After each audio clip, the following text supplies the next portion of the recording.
भैया बैठ जाइए। आप सभी साथियों का यहाँ समय निकाल कर आने के लिए बहुत बहुत शुक्रिया, धन्यवाद। मेरा ही नाम है प्रशांत किशोर। हम नेता नहीं हैं और आप चुनावी सभा में आए हैं, लेकिन हमारे लिए चुनावी सभा नहीं है। हम आपसे वोट की अपील करने नहीं आए। आपसे ये भी नहीं कहेंगे कि जन स्वराज को वोट दीजिए। हम आपसे मशवरा करने आए, आपसे मशवरा करने आए, क्योंकि आपसे बेहतर ये कौन जानता है। आपके कौम में ये बताया गया कि जब आगे का रास्ता न दिखे तो बेशक मशवरे में खैर है। इसलिए मशवरा करने आए हैं, क्योंकि आज जो बिहार में हालात हैं और उसमें भी मुसलमानों की जो दुर्दशा है, ये वक्त है आपके हमारे लिए मशवरे की, ताकि आगे का रास्ता सोच समझकर सब निर्णय को देखने के बाद ही लिया जाए। हम यहाँ आकर आपसे ये नहीं कहेंगे कि आप जन स्वराज के उम्मीदवार को वोट दे दीजिए, लेकिन इस बात को जरूर कहेंगे कि एक बार मेरे भाई ये सोचिए कि मुसलमानों की बदहाली क्यों है, इतनी बदहाली मुसलमानों की क्यों है। पूरा बिहार गरीब है, लेकिन पूरे बिहार में 5000 से ज्यादा गांवों में चलने के बाद जो आंखों से हमने देखा, दलितों के बाद सबसे ज्यादा गरीबी, बदहाली, फटेहाली अगर कहीं है तो मुसलमान भाइयों के गांव में है। क्यों है ऐसा? ऐसा इसलिए नहीं है कि आपको लालू जी ने ठग लिया, ऐसा इसलिए नहीं है कि बिहार में भाजपा का शासन है, ऐसा इसलिए भी नहीं है कि कांग्रेस वालों ने आपके साथ धोखा किया, ऐसा इसलिए है कि इस्लाम को मानने वाले मुसलमान, आपने इस्लाम में सामाजिक राजनीतिक जीवन के नजरिए से जो बातें बताई थी उससे भी किनारा कर लिया गया। आपके पैगंबर साहब ने बताया, आपके पैगंबर साहब ने बताया, जिस कौम को अपने रहनुमाओं की समझ न हो उसके ऊपर जालिम हुक्मरानों को मुसल्लत कर दिया जाता है। ये हम नहीं कह रहे, ये तो बात पैगंबर साहब ने कही है। तो अगर आज का हुक्मरान, तो चाहे बेलागंज का हो, बिहार का हो, देश का हो, अगर आज का हुक्मरान जालिम है, अगर आपके और आपके बच्चों की चिंता नहीं कर रहा है, तो बात पैगंबर साहब ने कही है वो गलत नहीं हो सकती है। आप आधी लाइन पढ़ रहे हैं, पूरी पंक्ति नहीं पढ़ रहे हैं। अगर आधी लाइन सही है तो उसका दूसरा हिस्सा भी सही है। अगर आज का हुक्मरान जालिम है तो कहीं ना कहीं आपसे अपने रहनुमाओं को पहचानने और चुनने में गलती हुई है, तभी आज ये दुर्दशा हुआ। यही बात आपको बताने आए। लोगों को लगता है कि हम तो ठीक हैं, दूसरे लोगों ने हमको ठग लिया। मैं आपको याद दिलाना चाहता हूं, इसी बिहार में आप कहते हैं हमारे पास विकल्प नहीं है, मुसलमान भाई कहते हैं हमारे पास विकल्प नहीं है, इसलिए हम लोग भाजपा को वोट देते, भाजपा को हराने के लिए राजद को वोट देते हैं। मैं आपको याद दिलाना चाहता हूं, 2014 में आपके पास विकल्प था। 2005 से लेकर 2014 के बीच में नीतीश बाबू के शासन में आपके साथ कोई धोखा न्याय नहीं हुआ था। आज हम उनके राजनीतिक विरोधी हैं, लेकिन नीतीश कुमार ने 2005 से 14 के बीच में मुसलमानों के साथ कोई धोखा नहीं किया। 2010 में यही नीतीश कुमार है जिसने मोदी को बिहार में घुसने से रोक दिया। ये वही नीतीश कुमार है जिसने 2012-13 में मोदी जी को प्रधानमंत्री का जब उम्मीदवार भाजपा ने बनाया तो नीतीश कुमार ने भाजपा से अपना गठबंधन तोड़ दिया, अपनी सरकार दांव पर लगाई। लेकिन मेरे भाई, वही नीतीश कुमार जब 2014 में लोकसभा का चुनाव आपके भरोसे लड़ने अकेले आए तब मुसलमानों ने उनका साथ नहीं दिया। तब आपने नीतीश को अपना रहनुमा नहीं बनाया, आपने लालटेन को पकड़ लिया, आपके हाथ से वो मौका चूक गया। अगर आपने 2014 में नीतीश को अपना रहनुमा बना लिया होता तो आज आपके सामने विकल्प का अभाव नहीं होता। फिर देखिए मुसलमानों की गलती आगे, जब नीतीश ने 2017 में आपके पीठ में छुरा मारा, आपका वोट लेकर महागठबंधन से जीतने के बाद भाजपा में चले गए, वही नीतीश कुमार जिसने सीए एनआरसी में आपके बच्चों के नागरिकता को खत्म करने के लिए वोट दिया, वही नीतीश कुमार लोकसभा चुनाव के 6 महीना साल भर पहले फिर उछल के इंडिया गठबंधन में आ गया। तो सारे मुसलमान कह रहे हैं कि यही हमारा नया रहनुमा। अरे ये तो खुदा का शुक्र करो कि नीतीश बाबू लोकसभा चुनाव के पहले ही भाग गए, नहीं तो लिख लीजिए यहाँ के मुसलमान अपने को दानिश्वर बताने वाले लोग उस नीतीश कुमार को वोट देते और आपका वोट लेने के बाद नीतीश कुमार भाजपा में भागता। तो जब नीतीश कुमार को आपको अपना रहनुमा बनाना था तब आपने उसको रहनुमा नहीं बनाया। जब उसने आपको 2 बार धोखा दे दिया, आपको उस आदमी पर भरोसा नहीं करना था, तब आपने उसको रहनुमा दिख रहा था, इसीलिए आपकी ये दुर्दशा है। आपको अपने रहनुमाओं की समझ ही नहीं है। हम 2 बरस से पैदल चल रहे हैं। मुसलमान लोग कहते हैं ए भाई इन पर कैसे भरोसा करें, इन पर कैसे भरोसा करें।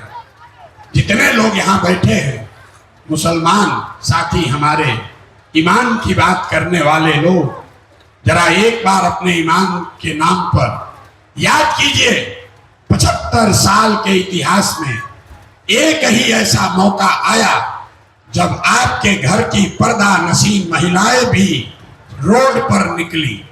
वो समय था जब सीए एनआरसी का कानून लाया गया।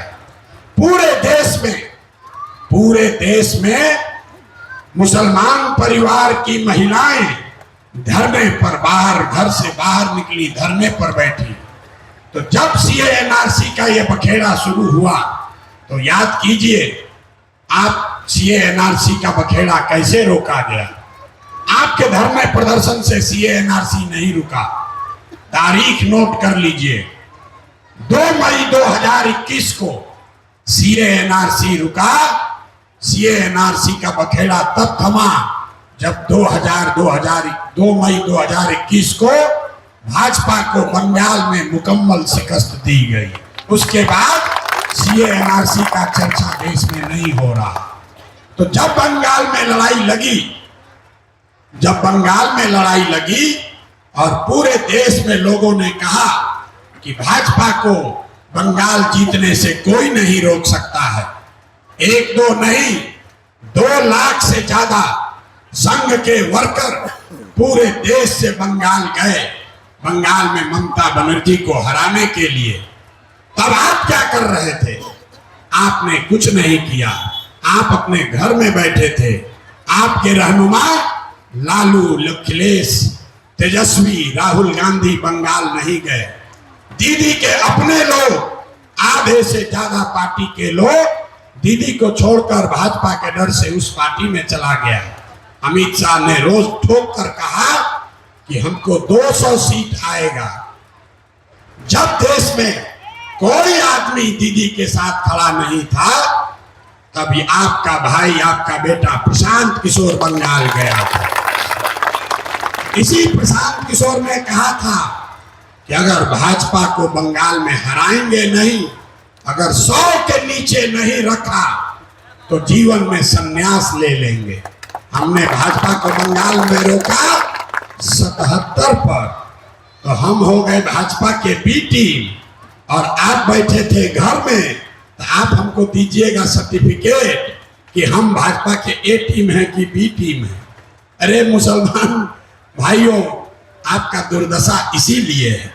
अगर कोई सामने आपको दिख रहा है, कहता है अरे भाई इतना बड़ा अभियान प्रशांत किशोर चला रहे हैं, कहां से पैसा आता है?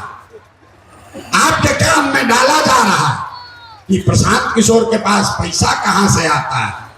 बताइए, मुसलमानों की हालात देखिए, आप अपनी हालात देखिए। प्रशांत किशोर ईमानदारी से, ताकत से यहां प्रयास कर रहा है, नया विकल्प बना रहा है, गांधी की विचारधारा आधारित एक व्यवस्था बना रहा है। तो मुसलमान पूछ रहा है कि इनके पास पैसा कहां से है। मेरे भाई, जितने लोग आप बैठे हो, 30 बरस से आप लालटेन को वोट देते हो। किसी मुसलमान ने आज तक ये नहीं पूछा कि लालटेन के पास, राजद के पास पैसा कहां से आता है। अरे भाई, आपके बच्चों का हक लूटकर, आपके बच्चों के पेट पर लात मारकर, आपके बच्चों के हक का पैसा लूटकर जो ये लोग ले जाते हैं, उसी से अपनी राजनीति करते हैं और उसको आप वोट देते हो। और प्रशांत किशोर का बनाया हुआ 1-2 नहीं, 10 राज्य में सरकार है, तो हमको है टेंट तंबू के लिए पैसा नहीं मिलेगा। इतना हमको कमजोर समझ रहे हो आप? इतना कमजोर समझ रहे हो? बिहार में जितना किसी ने सुना ना हो, हम एक चुनाव में किसी को सलाह देते हैं तो हमारा फीस है 100 करोड़ या उससे ज्यादा। ये 2 बरिस टेंट तंबू लगाते रहेंगे और एक चुनाव में जाकर खाली सलाह देंगे तो सारा पैसा एक दिन में आ जाएगा। लेकिन आपका तो दशा देखिए, हम मजबूती से लड़ रहे हैं, आपके बच्चों को आगे बढ़ाने के लिए लड़ रहे हैं, गरीबों को कह रहे हैं कि गरीब से गरीब का बच्चा भी, अगर आपके पास सलाहियत है, आपके माँ बाप विधायक नहीं है, कोई बात नहीं, आपके पास व्यवस्था नहीं है, कोई बात नहीं, आप गरीब से गरीब घर का बच्चा भी राजनीति में आना चाहता है, आपके पास बिहार के लिए, समाज के लिए कुछ करने का जज्बा है, तो आइए, पैसे का चिंता मत कीजिए, व्यवस्था का चिंता मत कीजिए, आइए जन सुराज से जोड़िए, वो चिंता अपने भाई, अपने बेटे पर छोड़िए। अगर आपको ये बात समझ में नहीं आ रही है तो आपका दशा कैसे सुधरेगा। हमको कोई बोला कि भैया इस गांव में कुछ लोग हैं जो अमजद साहब से नाराज हैं कि अमजद साहब हमसे मिलने नहीं आए, हमारी बात नहीं सुनी। आपको हम बता रहे, जन सुराज में हम लोगों ने कहा है, जिस समाज में की संख्या जितनी है, उस समाज के उतने काबिल लोगों को अवसर दिया जाएगा। जब बाई इलेक्शन अभी हो रहा था, 4 सीट, इसका मतलब है कि 1 से ज्यादा सीट मुसलमानों को नहीं मिल सकती है, 1 जरूर मिलेगा।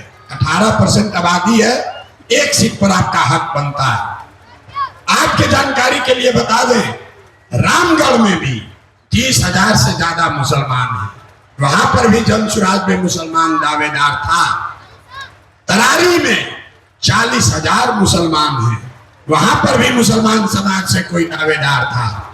लेकिन सभी ने बैठ के तय किया कि न भैया, ये कौम की बात है, हम ये नहीं चाहते हैं कि आप एक भी टिकट, 1 से ज्यादा टिकट दें, अगर 1 ही देना है तो आप बेलागंज दीजिए।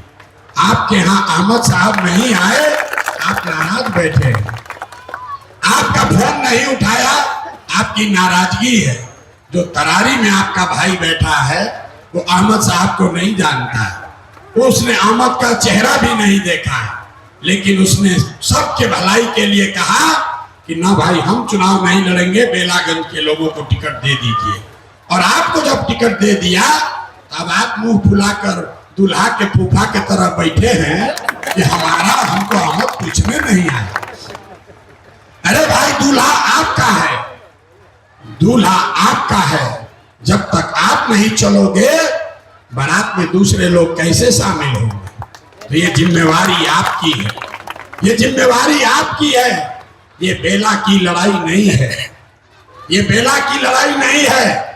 हमको जितनी सलाहियत ऊपर वाले ने दी है, हम आपको लिख कर देते हैं।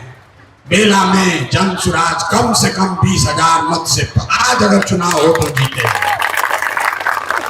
क्योंकि लोग यहाँ के अपराध और अपराधियों से तंग आ गए हैं। बात हिंदू मुसलमान की नहीं है, बात अमजद की नहीं है, बात जनसुराज की नहीं है, बात लोगों के इस परेशानी की है कि 30 बरस से यहाँ अपराधियों ने अपना कब्जा कर रखा है। पहली बार किसी ने हिम्मत की है कि आइए आप सामने खड़े हैं और है दम तो लड़के दिखाओ, डरा कर दिखाओ। लोगों ने कहा कि बेलागंज में चुनाव लड़ना है तो 10-20 करोड़ रुपया लगेगा। हमने आपके समाज के एक गरीब घर के बच्चे को चुनाव में खड़ा किया है और बड़े से बड़ा पैसा वाला टिक नहीं सकता। ये आपकी जिम्मेवारी है। अगर आप नहीं साथ खड़े होगे तो भाई आप अपने को धोखा नहीं दोगे। पूरे राज्य में मुसलमानों का जो एक रास्ता खुल रहा है वो बंद हो जाएगा। देखिए जनसुराज के आने से आपका क्या फायदा हुआ। जनसुराज के आ जाने मात्र से जो लोग आपके समाज के एक बड़े नेता उनकी मौत के बाद मैयत में शामिल नहीं हुए, आज उनको घर में बुलाकर टोपी पहना रहे हैं, दल में शामिल करा रहे हैं। ये जनसुराज की ताकत है। ये बेलागंज में मुसलमानों का हुजूम जो जनसुराज के साथ चल रहा है ये उसकी ताकत है। ये जनसुराज लोकतंत्र को जिंदा कर रहा है, मुसलमानों की बंधुआ मजदूरी को खत्म कर रहा है। मुसलमानों को ये बताया जा रहा है कि आप खड़े होइए, वोट जिसको देना है दीजिए, लेकिन कम से कम इतना जरूर कहिए कि अगर हमारा काम नहीं करोगे, अगर हमारे बच्चों की चिंता नहीं करोगे, अगर हमारे बच्चों के पढ़ाई और रोजगार की बात नहीं करोगे तो हम बंधुआ मजदूर नहीं हैं, हम जनसुराज में भी जा सकते हैं। ये दरवाजा आपके लिए खुल रहा है। नहीं तो 30 बरस से राजद वालों ने एक ही फॉर्मूला दिया है, भाजपा को हराना है तो मुसलमान जाएगा कहां, हमको वोट देगा ही देगा। और आपकी दशा उस किरासन तेल की है जो लालटेन में डलकर जल रहा है। जल आप रहे हो, जल आपके बच्चों का भविष्य रहा है और रोशनी हो रही है कहीं और। तो जनसुराज का ये संकल्प है कि अगर किरासन तेल आपका है, संख्या आपकी है, वोट आपका है, तो रोशनी भी आपके घर होनी चाहिए। यही व्यवस्था बनाने के लिए आए और आपको जीत का एक फॉर्मूला बता देते हैं। ये जो सैकड़ों करोड़ रुपया लेकर सलाह देते हैं, अब वो काम छोड़ दिए। अब तय किया है कि गांव-गांव जाकर बिहार के लोगों को सलाह देंगे। तो आपको एक जीत का रास्ता बता देते हैं। ओवैसी साहब भी कह रहे हैं आजकल कि सब मुसलमान को एक हो जाना चाहिए। यहाँ पर भी मुसलमान साथियों ने खड़े होकर कहा कि सारे मुसलमान एक हो जाइए, जिताइए अमजद भाई को। हम आपको कह रहे हैं उनकी बात मत मानिए, उस फॉर्मूले से नहीं जीतिएगा। जीतने का फॉर्मूला हम आपको बताते हैं। पूरे देश में 80% हिंदू रहते हैं। पूरे देश, ध्यान से समझिए, पूरे देश में 80% हिंदू रहता है और भाजपा को वोट मिला है 36%। 36% भाजपा को वोट मिला है। इसका मतलब है कि आधे से कम हिंदुओं ने भाजपा को वोट दिया है। आपको मेरे भाई सिर्फ इतना ही पहचानना है कि वो कौन हिंदू हैं जो भाजपा की विचारधारा से इत्तेफाक नहीं रखते हैं। हम आपको बता देते हैं, जो गांधी की विचारधारा को मानने वाले हिंदू हैं वो आज की भाजपा की विचारधारा से उनका कोई रास्ता नहीं है। वो चाहे किसी जात का हो। जो बाबा साहब अंबेडकर के विचारधारा को मानने वाला हिंदू है वो भी भाजपा के साथ नहीं है।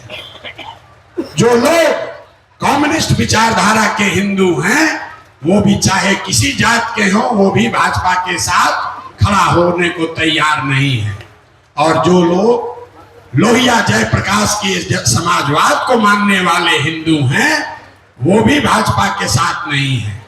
तो अगर इन चार विचारधारा के मानने वाले हिंदुओं के साथ मुसलमानों का सामाजिक राजनीतिक गठजोड़ बन जाए तो विचारधारा आधारित एक ऐसी व्यवस्था बन जाएगी जिसमें आपकी संख्या हुई 60% और भाजपा हुए 40 और इससे जीत निश्चित तौर पर मुकम्मल हासिल की जा सकती है। यही फर्क है ओवैसी के फॉर्मूला में और जनसुराज के फॉर्मूला में। ओवैसी साहब कह रहे हैं कि मुसलमानों का रहनुमाई समाज का कोई आदमी करना चाहिए, मुसलमानों को अपने पैर पर खड़ा होना चाहिए। जनसुराज भी ये कह रहा कि आपका रहनुमा कोई तेजस्वी यादव प्रशांत किशोर नहीं हो सकता है, कोई ना कोई आपके समाज का लड़का ही होना चाहिए, लेकिन वो लड़का होना चाहिए जो विचारधारा के आधार पर अपने कौम के साथ साथ उन आधे हिंदुओं को भी साथ लेकर चले जो आपके साथ चलने को तैयार है।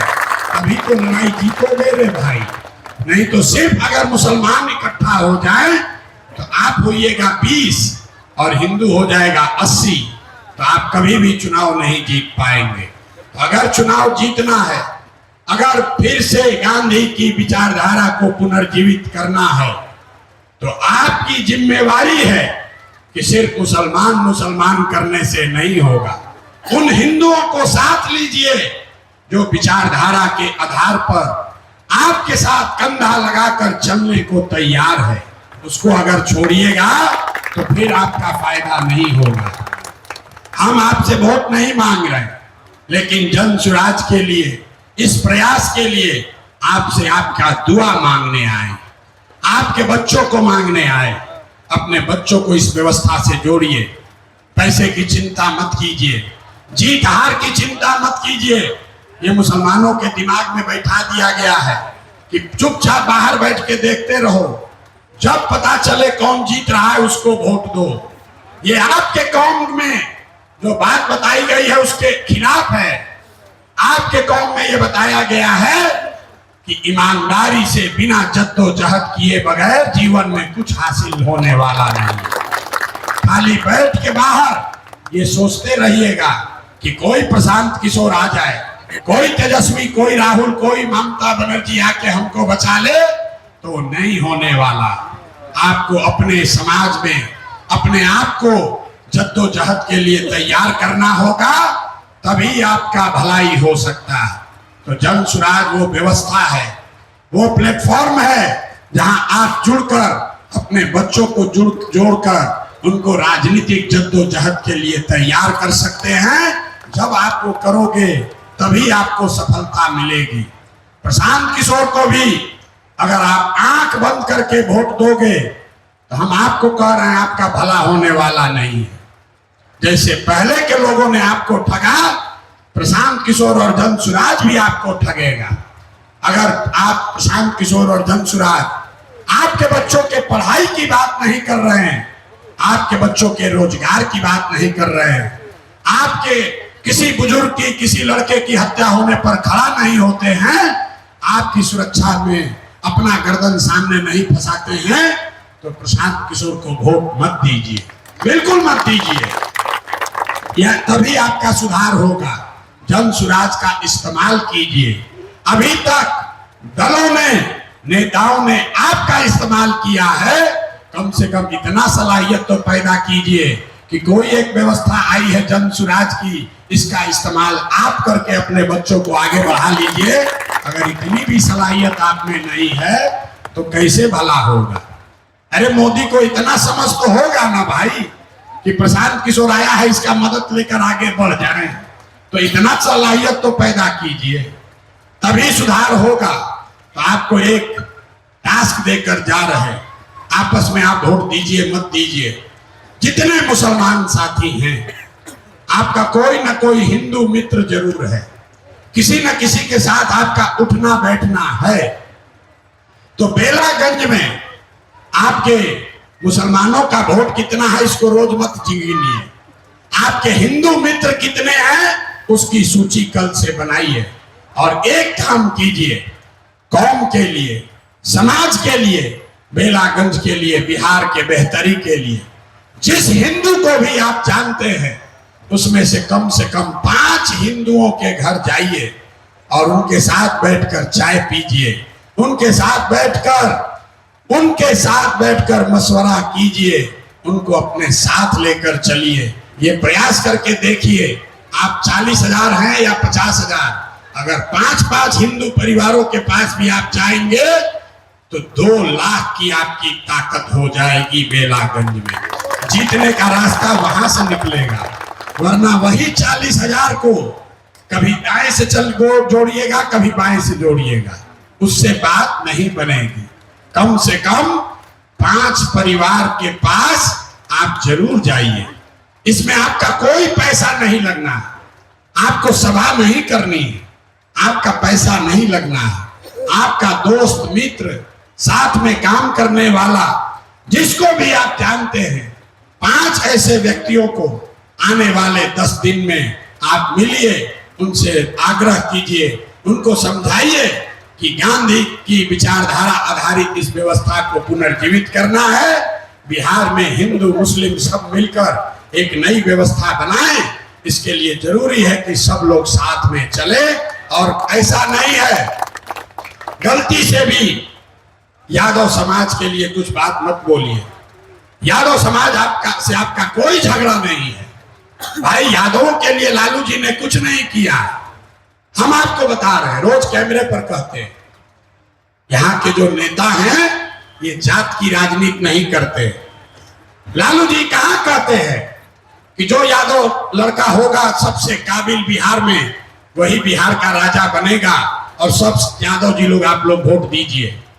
सुरेंद्र जी कहां ये कह रहे हैं, मनोरमा जी कहां कह रही हैं कि जो बेलागंज में सबसे काबिल यादव समाज का लड़का है वो उम्मीदवार होगा।